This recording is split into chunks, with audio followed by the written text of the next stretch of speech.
Presiden RI ketiga Baharudin Yusuf Habibie menjadi salah satu pembicara motivator dalam acara Super Mentor. Di sela paparannya, Habibie menceritakan pengalamannya dalam mengambil kebijakan pada saat Golkar berkuasa hingga Habibie menjabat sebagai presiden menggantikan Soeharto. Habibie mengungkapkan dirinya belajar 25 tahun dari Soeharto. Saya itu orangnya yang menjadikan negara ini saya kasih otonomi pada daerah.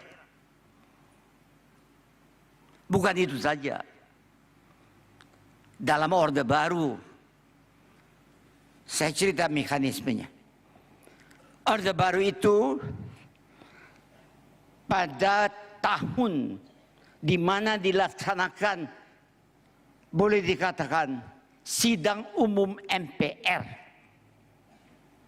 Yang penting adalah dua orang. Pertama, setelah pemilu dipilih yang namanya koordinator atau ketua harian keluarga besar Golkar atau ABG. ABG adalah ABRI, birokrat dan Golkar. Ketua ini mempunyai tiap fraksi itu mempunyai namanya wakil ketua atau ketua pengganti. Dua. Jadi yang memimpin itu 7 orang. Yang menyusun kabinet adalah 2 orang. Satu presiden terpilih dan satu ya ketua harian dari keluarga besar Golkar itu. Anda bisa periksa. Kabinet pembangunan pertama. Koordinatornya namanya Jenderal Soeharto. Presiden terpilih namanya Soeharto.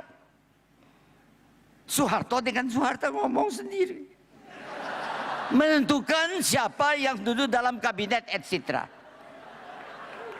Hei, zamannya waktu itu mengharuskan. Dia mempunyai wakil. Tiap wakil itu dari 3 fraksi. Kebetulan pada kabinet pembangunan pertama, ya fraksi ABRI, ya Pangap. Wakilnya jelas Don Jenderal.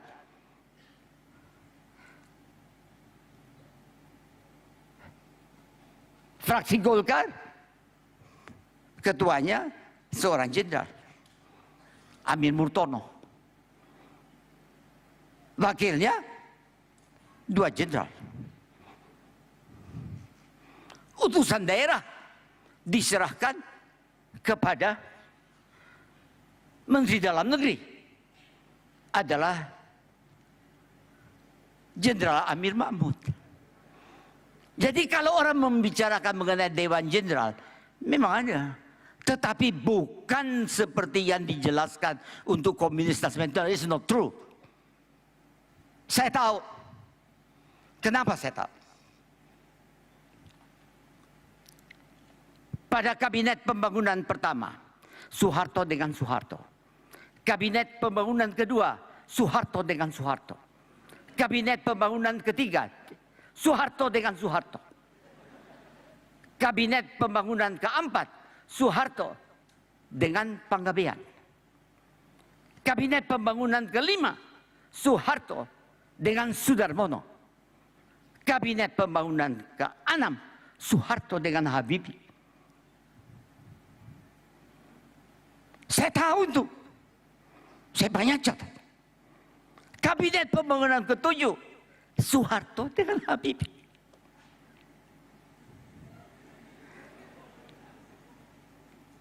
Cuman ada cumannya. Waktu kabinet pembangunan 7 itu tidak ada penggantinya Habibie. Habibie sendiri. Jadi waktu tiba-tiba yang sudah dijelaskan bagaimana wakil presiden terjadi, saya hafal itu. Saya lalui. Nah, terus apa terjadi? waktu penghabisan pada kabinet pembangunan ke-7, itu Habibie tidak ada penggantinya sendiri. Tidak ada wakil. Konyolnya lagi dipilih jadi wapres. Tidak ada. Gila nggak pekerjaannya? Banyak. Ibu Ainun baru dioperasi. Saya dapat surat dari Profesor Ibu Ainun harus banyak res. Saya perlihatkan sama Pak Harto, dia bilang enggak, kita banyak masalah.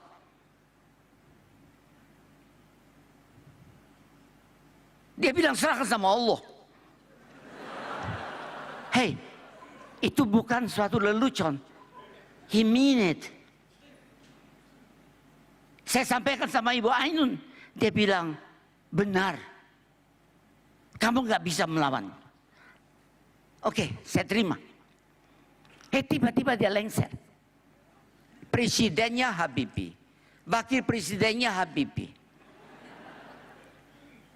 yang menguasai legislatif. 87% adalah keluarga besar Golkar yang menguasai Habibie sendiri. Saya tidak menyalahgunakan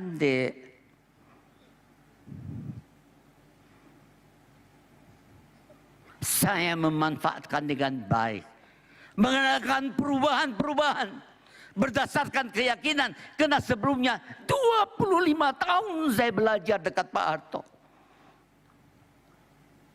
Dan saya catat semua. Bukan dengar dari surat kabar atau buku. I went through it.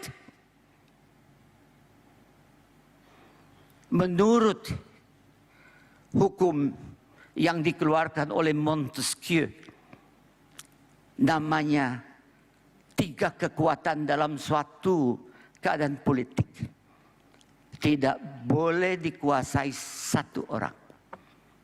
Karena itu diprediksi Habibie tidak akan mengatasi lebih dari 100 jam. I make changes. Selamat pagi semuanya, perkenalkan nama saya Sanjaya Saragi, saya berasal dari PKWA 2023. Di sini saya akan mengomentari sebuah video pimpinan dari Bapak B.J. Habibie. Dari komentar yang saya dapat, komentar saya buat atau pendapat yang saya berikan, bahwa kalau kita ingin menjadi seorang pemimpin, kita harus memiliki berbagai macam pengalaman, berbagai macam kelompok-kelompok yang harus kita buat dalam sebuah negara, seperti menteri-menteri, seperti kelompok-kelompok PDKI, seperti kelompok PPKI. Nah, di situ di kelompok tersebut kita harus menciptakan juga pemimpin yang baik yang bisa menyatukan anggota-anggotanya. Dan Bapak B.J. Habibie sebagai Bapak Presiden Republik Indonesia, dia memiliki pengalaman yang sangat tinggi dan dia memiliki pengalaman yang sangat banyak bagaimana cara mengembangkan, bagaimana cara membuat Indonesia itu maju. Dan komentar yang saya dapat itu juga adalah bahwa bila kita menciptakan sebuah kelompok-kelompok yang akan menciptakan Indonesia ini menjadi maju, di setiap kelompok tersebut kita harus memiliki pemimpin-pemimpin yang berpengalaman, pemimpin-pemimpin yang memiliki sikap teguh, disiplin, dan bahwa pemimpin tersebut memiliki ciri khas masing-masing untuk memajukan Indonesia ini. Dan dari video yang saya dapat juga bahwa kita sebagai presiden, sebagai pemimpin, kita sebagai pelaku ketua, kita harus menciptakan persaudaraan, tali saudara dari setiap masyarakat, setiap anggota-anggota yang kita punya. Dan dari itu juga saya memiliki inovasi-inovasi bahwa kita sebagai manusia juga harus memiliki cinta kasih terhadap setiap manusia. Dan kita harus memiliki rasa Pancasila terhadap setiap manusia, setiap teman dan saudara kita. Dan itulah komentar-komentar yang saya dapat, itulah komentar-komentar yang saya luaskan kepada teman-teman sekalian. Sekian dari saya, terima kasih.